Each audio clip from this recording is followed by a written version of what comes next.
Assalamualaikum warahmatullahi wabarakatuh. Kembali lagi di channel Mathmaster, tentunya bersama saya, Kak Eko. Pada kesempatan kali ini kita masih membahas mengenai materi aplikasi turunan fungsi trigonometri. Lebih khusus untuk video kali ini kita akan membahas mengenai menentukan jenis stasioner.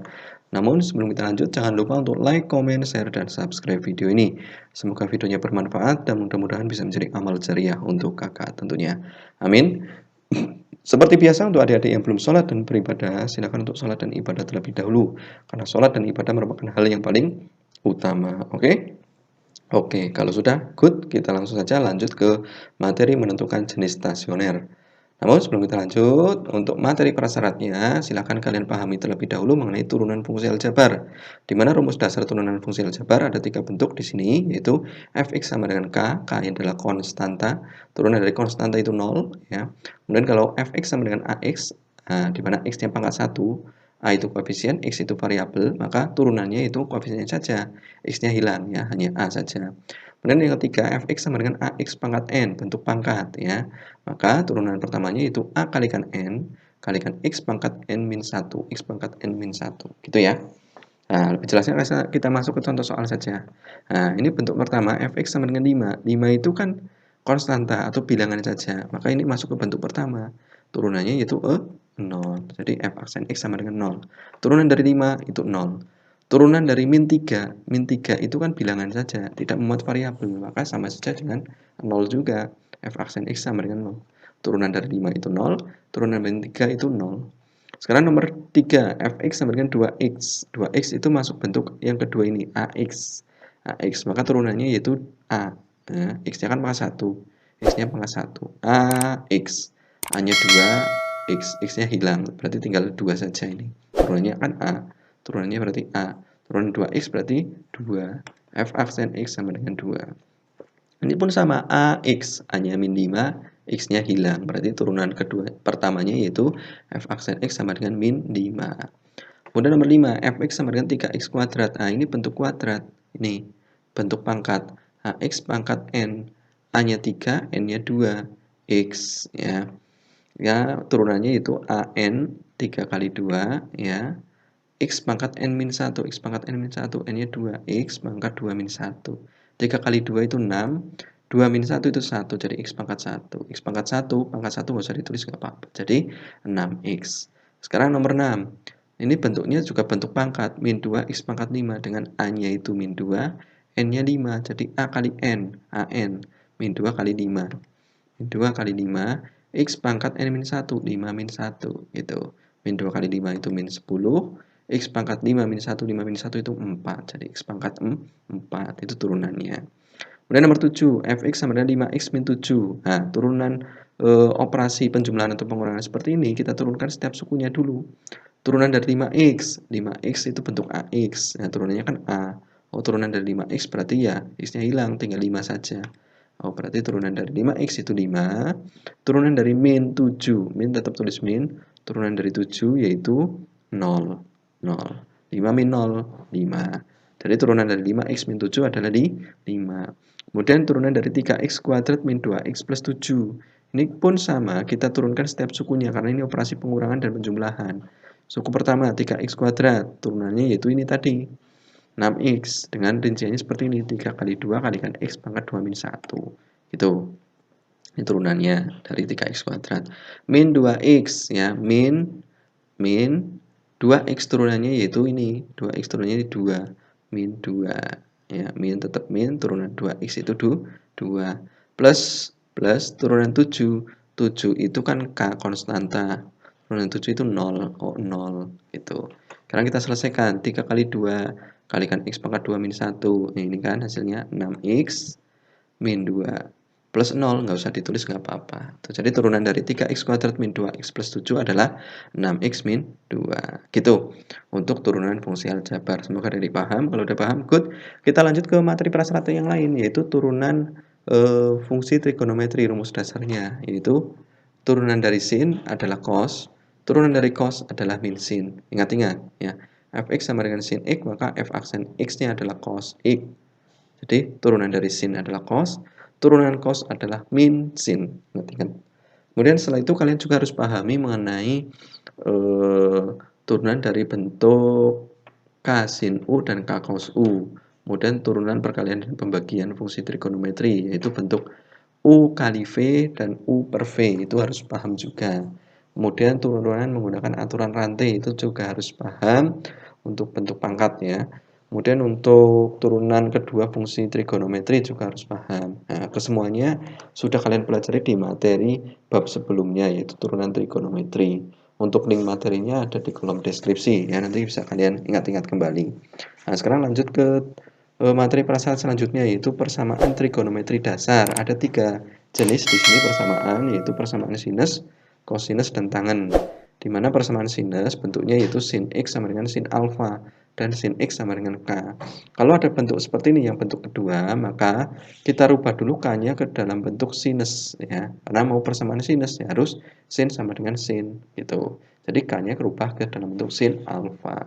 Kalau sudah bentuk sin sama dengan sin, barulah kita bisa tentukan solusinya.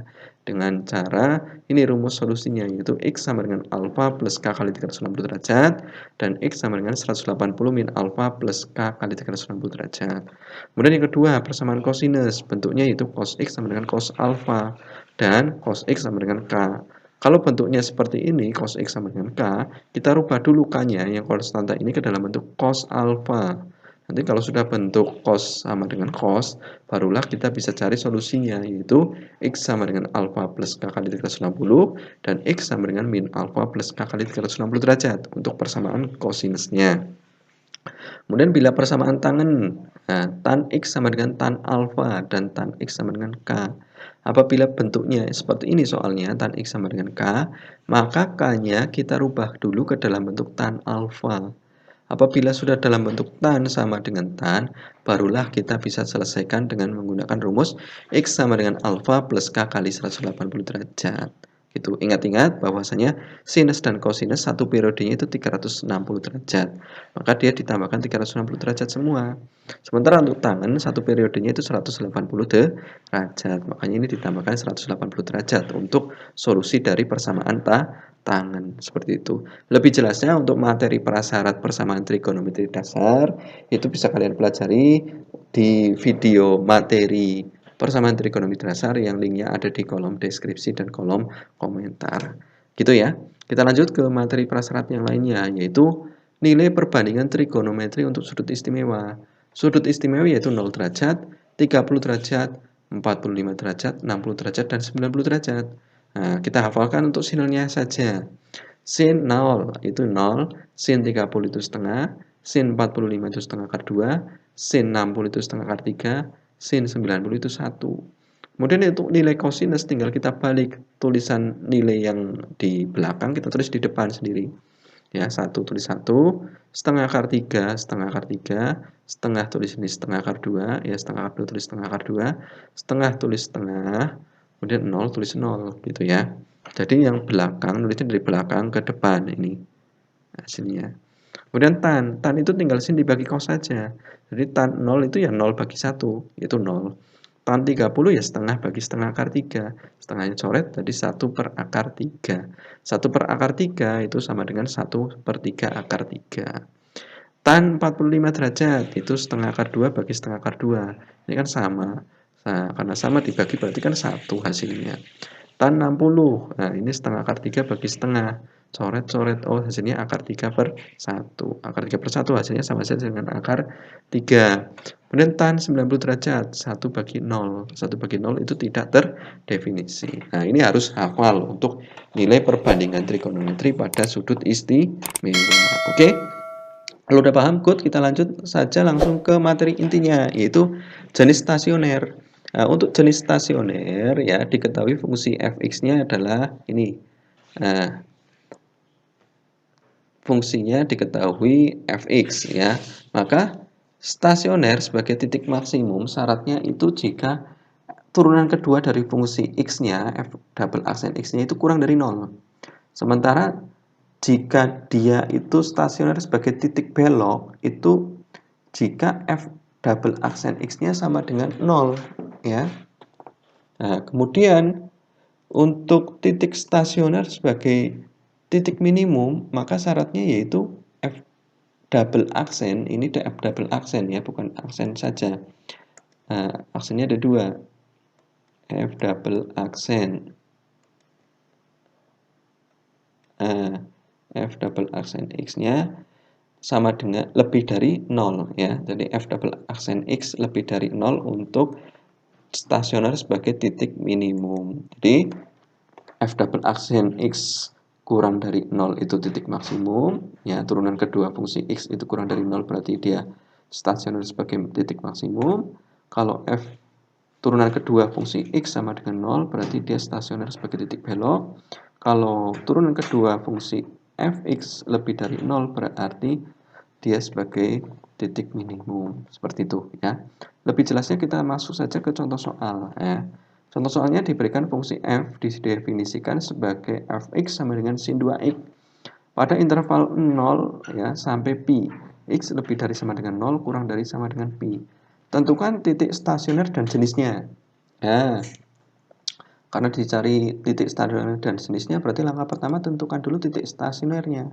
Titik stasioner bisa dicari dengan syaratnya apa? F aksen X lebih dari apa? F aksen X sama dengan 0, maaf ya. Jadi titik stasioner ini kita cari syaratnya itu F aksen X sama dengan 0. Nah, karena syaratnya ini, maka kita harus cari F aksen X-nya dulu. Makanya langkah pertama, tentukan terlebih dulu F aksen X-nya. Ya, kita cari F aksen X-nya. Dengan cara kita turunkan. F aksen X sama dengan sin 2X. Nah, maka ini adalah bentuk sin U. Nah, dengan U-nya yaitu kita misalkan 2X. 2X. U-nya 2X berarti U aksennya turunan dari 2X yaitu 2. Nah, ingat-ingat di materi prasaran tadi, bentuk AX ya. 2X berarti turunnya 2. Oke, ini kita masukkan ke rumus. Fx sama dengan sin U, maka turunannya F aksen X sama dengan U-nya turunkan jadi U aksen, sin-nya turunkan jadi cos U. U aksen kali cos U. Oke, U aksennya masukkan 2 ya. Cos U, cos U. Dimana U-nya adalah 2X, berarti 2 cos 2X. Gitu. Ini turunan pertamanya. Kemudian kita tentukan titik stasionernya. Syaratnya tadi F aksen X sama dengan 0. F aksen X sama dengan 0. Dengan F aksennya ini 2 cos 2X masukkan. 2 cos 2X sama dengan 0. Nah, 2-nya kita pindah ke kanan. Karena perkalian pindah kanan jadi pembagian. Jadi cos 2X sama dengan 0 bagi 2. 0 bagi 2 itu 0. Jadi cos 2X sama dengan 0. Nah, ini kan bentuk cos X sama dengan K. K itu konstanta. Konstantanya ini 0. Bentuk persamaan kosinus yang cos X sama dengan K. Belum bisa diselesaikan kalau belum bentuk cos sama dengan cos. Berarti sini kita rubah ke dalam bentuk cos. 0 itu adalah cos berapa? Nah, 0 itu adalah cos 90 derajat. Jadi cos 2X sama dengan cos 90 derajat. Karena cos 90 itu sama dengan 0. Jadi kita ganti gitu ya. Nah, sekarang dari sini alfanya, nah ini X, ini berarti alfanya 90 derajat. Alfanya adalah 90 derajat. Nah, rentangnya tadi X-nya lebih dari sama dengan 0 kurang dari 180 atau pi tadi. Kan rentangnya tadi sampai pi ya. X kurang dari sama dengan pi. Nah, seperti ini tadi rentangnya. Nah, pi itu 180 derajat. Ini sama saja ya. Kita rubah ke derajat biar gampang ya. Setelah itu kita selesaikan ya. Solusi dari persamaan kosinus yaitu 2x tetap tulis 2x sama dengan solusi pertama alfa plus k kali 360 derajat. Solusi kedua 2x tetap tulis 2x. Solusi kedua yaitu min alfa plus k kali 360 derajat dengan alfanya 90 derajat. Masukkan ke sini alfanya 90 derajat. Jadi 2x sama dengan 90 derajat plus k kali 360 derajat. Alfanya ganti 90. Ini pun sama, 2x sama dengan min alfanya ganti 90 derajat. 90 derajat plus k kali 360 derajat. Itu. Lanjutnya, ini karena ada 2, supaya jadi x, ya 2-nya pindah ke kanan. Ya. Jadi x sama dengan 90 derajat plus k kali 360. Perkalian pindah ke kanan jadi pembagian, bagi 2 semua. Kita bagi 2 semua, 90 bagi 2, 360 bagi 2. Oke, 90 bagi 2 itu 45 derajat. Plus k 380 bagi 2 itu 180 derajat. Nah, ini sudah bentuk paling sederhana, sudah bentuk X sama dengan, bukan 2X lagi. Kalau sudah bentuk X sama dengan, sudah bentuk paling sederhana, tinggal kita cek untuk K sama dengan 0, 1, dan seterusnya. Nanti diperoleh berapa? Kita cek dulu untuk K sama dengan 0. Substitusikan ke sini. X sama dengan 45 derajat plus K-nya ganti 0. 0 kali 180 derajat. 0 kali 180 itu 0, tambah 45, hasilnya 45 derajat. 45 derajat kita cek, apakah dia terletak di interval antara 0 sampai 180? Jawabannya iya, dia terletak di interval ini. Jadi dia memenuhi syarat. Kalau memenuhi syarat, lanjut ke K yang berikutnya, yaitu K sama dengan 1. Substitusikan. X sama dengan 45 derajat plus K-nya ganti 1, ya, kali 180 derajat. 1 kali 180 itu kan 180, ditambah 45, yaitu 225 derajat. Apakah ini terletak di interval 0 sampai 180? Jawabannya tidak, karena 225 itu lebih dari 180 derajat, jadi dia tidak memenuhi syarat. Kalau tidak memenuhi syarat, jangan dilanjutkan ke K yang berikutnya. Berhenti di sini. Kita selesaikan untuk solusi yang kedua, yaitu yang ini, yang kanan ya. 2X sama dengan minus 90 derajat plus K kali 360. Ini bentuknya masih 2X. Kita rubah ke dalam bentuk X. Supaya jadi X berarti 2-nya pindah ke kanan. Atau dibagi 2 semua. Gitu ya. Pindah ke kanan. Jadi X sama dengan minus 90 derajat plus K kali 360 per 2. 2-nya di sini perkalian, pindah ke kanan jadi pembagian. Bagi 2 semua. Karena ini penjumlahan. Nah, minus 90 bagi 2, 360 juga bagi 2. Gitu ya. Sama dengan min 90 bagi 2 itu sama dengan min 45 derajat plus K tetap tulis K, 360 bagi 2 yaitu 180 derajat. Nah, ini sudah bentuk paling sederhana, sudah bentuk X sama dengan ya. Kalau sudah bentuk X sama dengan, tinggal kita cek untuk K sama dengan 0, 1, dan seterusnya. Kita cek dulu untuk K sama dengan 0. Untuk X-nya ini, X sama dengan min 45 derajat plus K-nya ganti 0, 0 kali 180 derajat. 0 kali 180 itu 0, dikurangi 45 derajat atau ditambah 45 derajat. Jadi hasilnya min 45 derajat. Min 45 derajat dicek di interval ini. Dia terletak di interval ini enggak ya. Karena min 45 derajat itu kurang dari 0. Jadi dia tidak memenuhi syarat. Karena dia itu nilainya negatif, walaupun tidak memenuhi syarat, tetap lanjut ke K yang berikutnya. Yaitu K sama dengan 1. K sama dengan 1, substitusikan ke sini. X sama dengan min 45 derajat plus K-nya ganti 1 kali 180 derajat. 1 kali 180 itu kan 180 derajat. Dikurangi 45 derajat. Jadi hasilnya 135 derajat. Dia kita cek di sini interval ini 135 derajat itu terletak di antara 0 sampai 180 derajat. Termuat di sini. Jadi dia memenuhi syarat. Kalau memenuhi syarat lanjut ke K yang berikutnya yaitu K sama dengan 2. Substitusikan yaitu X sama dengan min 45 derajat plus K-nya ganti 2 kali 180 derajat. Itu 2 kali 180 kan 360 derajat. Nah, 360 dikurangi 45, hasilnya 315. Apakah 315 terletak di interval 0 sampai 180? Jawabannya tidak, karena 315 itu lebih dari 180 derajat. Jadi dia tidak memenuhi syarat. Oleh karenanya, titik stasionernya pada interval 0 sampai pi adalah yang memenuhi yaitu berapa? 45 derajat dan 135 derajat saja. Yang memenuhi syarat hanya 45 derajat dan 135 derajat. Setelah titik stasionernya ketemu, ya, langkah selanjutnya tentukan terlebih dahulu turunan keduanya. Nah, tadi turunan pertamanya ketemunya f aksen x-nya adalah 2 cos 2x. Ya, maka turunan keduanya kita cari ya. Kita misalkan ini bentuknya k cos u dengan u-nya 2x. Maka u-nya 2x berarti u aksennya 2 dengan k-nya itu 2. Ya, k-nya itu 2 ini. K-nya itu sama dengan 2. Ini k-nya, ini k, ini cos, ini u-nya. Nah, itu ya. K cos u dengan fx sama dengan k K cos U, maka turunan pertama yaitu F aksen X sama dengan K kalikan U aksen kalikan, gampangnya gini, K kalikan U-nya turunkan jadi U aksen, turunan cos itu min sin U, gitu ya. K-nya itu 2, tulis 2, ya. Kemudian U aksennya juga 2, min sin U, 2 kali 2 itu 4. Nah, kemudian min sin U, 4 min sin U. Gitu. 4 kali min jadi min 4, ya, min 4 sin U. Di mana U-nya adalah 2x. Jadi turunan keduanya min 4 sin 2x. Ya, min 4 sin 2x. Gitu. Nah, selanjutnya setelah turunan kedua ketemu min 4 sin 2x, langkah selanjutnya tadi kita cek untuk di titik ini 45 dan 135 derajat dia memenuhi syarat yang mana. Nah, kita cek titik stasionernya. Kita substitusikan langkah selanjutnya. Substitusikan titik stasioner ke F double aksen atau turunan kedua dari fungsi X, ya. Titik stasionernya yang pertama tadi nih 45 derajat, yang kedua 135 derajat. Substitusikan ke sini.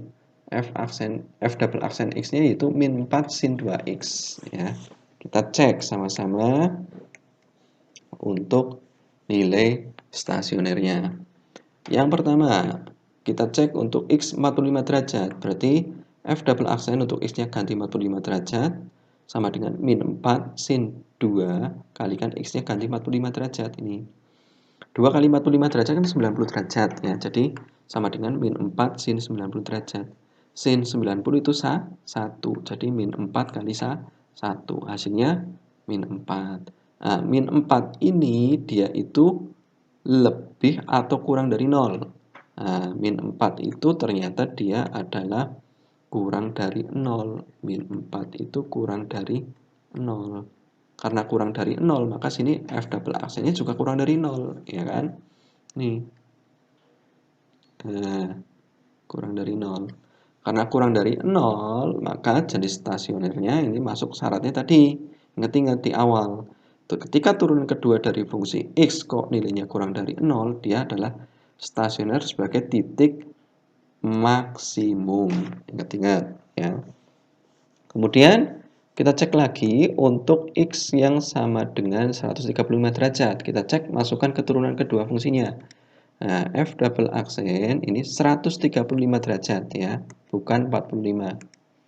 135 derajat. Nah, 135 derajat sama dengan min 4 sin 2 kalikan ini min 4 sin 2, X-nya ganti 135 derajat. 2 kali 135 derajat itu nilainya adalah berapa? 2 kali 135 itu nilainya 270, ya. Jadi min 4 sin 270 derajat. Sin 270 derajat itu sama saja nilainya dengan min 1, ya. Min 1. Jadi min 4 kali min 1 hasilnya 4. 4 itu lebih dari 0 atau kurang dari 0? 4 itu ternyata dia lebih dari 0. Oleh karenanya, karena 4 itu lebih dari 0, 4 kan lebih dari 0, ya. Maka sini turunan keduanya pun sama, yaitu turunan keduanya juga lebih dari 0. F double aksen X-nya lebih dari 0 karena sini lebih dari 0. Ketika kurang dari 0, 4 kurang dari 0, ya sini kurang dari 0. Ketika lebih dari 0, ya turunan keduanya lebih dari 0, gitu. Kalau sini sama dengan 0, ya sini sama dengan 0, gitu ya. Jadi kesimpulannya jenis stasionernya karena syarat ini F double aksen X-nya ketemunya lebih dari 0 yang 135 derajat, maka stasionernya sebagai titik minimum, gitu ya, diingat-ingat. Nah, ini cara menentukan jenis stasionernya pakai turunan kedua fungsi. Nah, jika ketemunya kok turunan keduanya F double aksen X-nya kurang dari 0, oh berarti dia sebagai titik maksimum.